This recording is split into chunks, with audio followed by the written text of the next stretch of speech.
আমরা কোথায় আউযুবিল্লাহ পড়বো আর কোথায় বিসমিল্লাহ পড়বো, অনেকে এই বিষয়টা পুরোপুরি ধরতে পারেন না যে আউযুবিল্লাহ কোথায় পাঠ করব আর বিসমিল্লাহ কোথায় পাঠ করব। যেখানে যেটা পাঠ করার দরকার, যেখানে যেটা পড়ার দরকার সেখানে সেটাই পাঠ করতে হবে।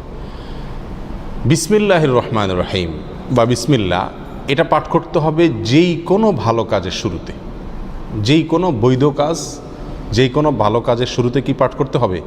বিসমিল্লাহির রহমানির রহিম পাঠ করতে হবে। বিশেষভাবে কোনো কোনো হাদিসে কোনো কোনো আমলের শুরুতে বিসমিল্লাহ পাঠ করার কথা বলা আছে, সেখানে সেই আমলের শুরুতে, সেই কাজের শুরুতে বিসমিল্লাহ পড়তে হবে। যেমন খাবারের শুরুতে বিসমিল্লাহ পাঠ করতে হবে, মসজিদে প্রবেশের সময় বিসমিল্লাহ পাঠ করতে হবে, বাসায় ঢোকার সময় বিসমিল্লাহ পাঠ করতে হবে, বাসা থেকে বের হওয়ার সময়ও কি করতে হবে? বিসমিল্লাহ পাঠ করতে হবে। এ হলো বিসমিল্লাহর বিষয়। আর আউযুবিল্লাহ এটা বিশেষভাবে পাঠ করতে হয় কোরআন কারীম তেলাওয়াতের শুরুতে, কোরআন কারীম তেলাওয়াতের শুরুতে। আর কোরআন কারীম তেলাওয়াতের শুরুতে আউযুবিল্লাহ বিসমিল্লাহ উভয়টা পাঠ করব, নাকি শুধু আউযুবিল্লাহ পাঠ করব, নাকি শুধু বিসমিল্লাহ পাঠ করব, নাকি এক এক জায়গায় পাঠ করব? অনেকগুলো প্রশ্ন আসে কি আসে না। এটার উত্তর হলো, যখন আমরা কোরআন কারীমের তেলাওয়াত শুরু করব, সেটা নামাজে হোক, নামাজের বাইরে হোক, যে অবস্থায় হোক না কেন, যদি আমরা কোরআন কারীমের তেলাওয়াত শুরু করি তাহলে আউযুবিল্লাহ পাঠ করতে হবে, আউযুবিল্লাহ পাঠ করতে হবে। অনেক উলামায়ে কেরামের মতে ওয়াজিব, অনেক উলামায়ে কেরামের মতে সুন্নাত। আল্লাহ সুবহানাহু ওয়া তাআলা সূরা নাহলের 98 নম্বর আয়াতে ইরশাদ করেছেন, ফাইদা ক্রাআতাল কুরআনা ফাস্তাইজ বিল্লাহি মিনাশ শাইতানির রাজীম। সুতরাং যখন তুমি কোরআন পাঠ করবে তখন তুমি শয়তান, বিতাড়িত শয়তান থেকে আল্লাহর কাছে আশ্রয় প্রার্থনা করবে, অর্থাৎ আউযুবিল্লাহি মিনাশ শাইতানির রাজীম পাঠ করবে। এটা হলো যখন কোরআন তেলাওয়াত করবে। তাহলে আমরা নামাজে যখন হাত বাঁধবো, হাত বাঁধার পরে সানা পড়ব, এরপরে আউযুবিল্লাহ পাঠ করব, কারণ আমাকে সূরা ফাতিহা পড়তে হবে, সূরা ফাতিহার পরে আরও সূরা পড়তে হবে। সেজন্য আমাকে শুরুতে কি পড়তে হবে? আউযুবিল্লাহি মিনাশ শাইতানির রাজীম পাঠ করতে হবে। এটা সুন্নাত। এটা হলো যে কোনো কোরআন তেলাওয়াতের শুরুতে। আপনি যে কোনো মজলিসে একটু কোরআন তেলাওয়াত করতেছেন, আপনি একটা কোরআন আয়াত কোনো এক জায়গায় তেলাওয়াত করতেছেন, এমনি কোরআন খুলে তেলাওয়াত করতেছেন, যখনই আপনি কোরআন তেলাওয়াত করবেন, সেটা নামাজে হোক, নামাজের বাইরে হোক, আপনাকে কি পড়তে হবে? আউযুবিল্লাহি মিনাশ শাইতানির রাজীম এটা পড়তে হবে। আমাদের দেশে বেশিরভাগ মানুষ আমরা কোরআন তেলাওয়াতের শুরুতে বিসমিল্লাহটা খুব গুরুত্ব দিয়ে পড়ি। মাশাআল্লাহ, বিসমিল্লাহ পড়ে কি করি?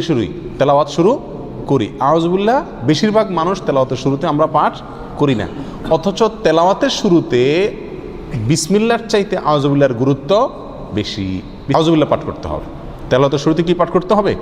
আউযুবিল্লাহি মিনাশ শাইতানির রাজীম পাঠ করতে হবে।